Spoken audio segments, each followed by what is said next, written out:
Good morning, dear children. Welcome to your English class. In today's class, we will start with part B of Unit 8, which is the poem Be Thankful.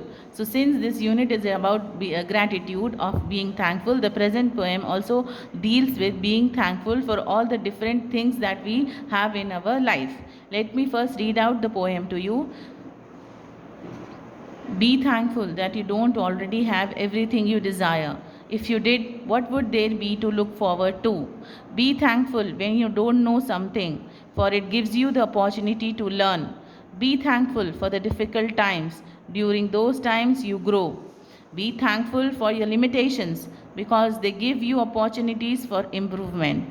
Be thankful for each new challenge because it will build your strength and character. Be thankful for your mistakes. They will teach you valuable lessons. Be thankful when you have tired and weary because it means you have made a difference. It's easy to be thankful for good things of life. A life of rich fulfillment comes to those who are also thankful for the setbacks. Gratitude can turn a negative into a positive. Find a way to be thankful for your troubles, and they can become your blessings.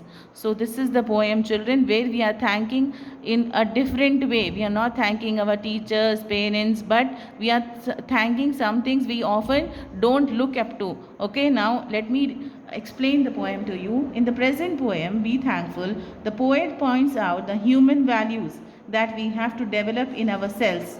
The poem is philosophical, it leaves a message to us.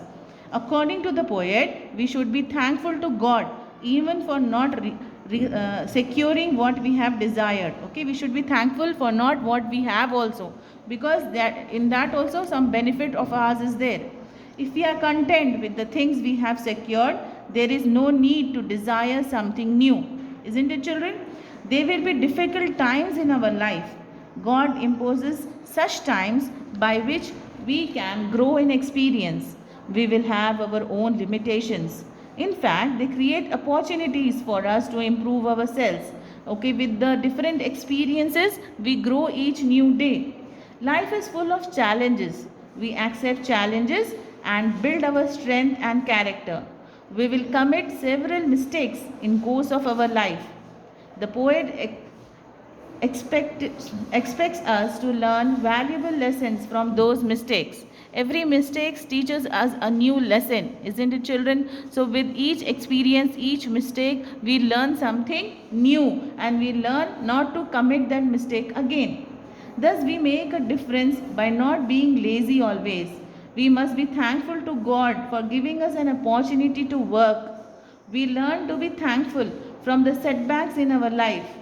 Then only our life will become meaningful. We have to grow gratitude in ourselves. It can convert a negative into a positive. The poet tells us that if we don't have troubles in our life will be dull and boring. So, with the troubles in our life, we face new challenges and we also learn how to overcome those troubles and those challenges in a better way every time. Sometimes we might succeed and sometimes we may not, but that also, if we succeed, we learn a new experience, we'll have a new experience, and if we don't succeed also, we will learn that this method will not work and we will opt for a new method to overcome that challenge if it comes next time in our lives. These troubles are in fact the blessings which help us a lot in the long run of our life. So, thus, children, we should not only be thankful to our different relations, but also be thankful for the human values that God has imbibed on us through small things. Okay, children, so be thankful for everything you have and also for everything you don't have. That's all for today. I hope you have understood the poem. Thank you.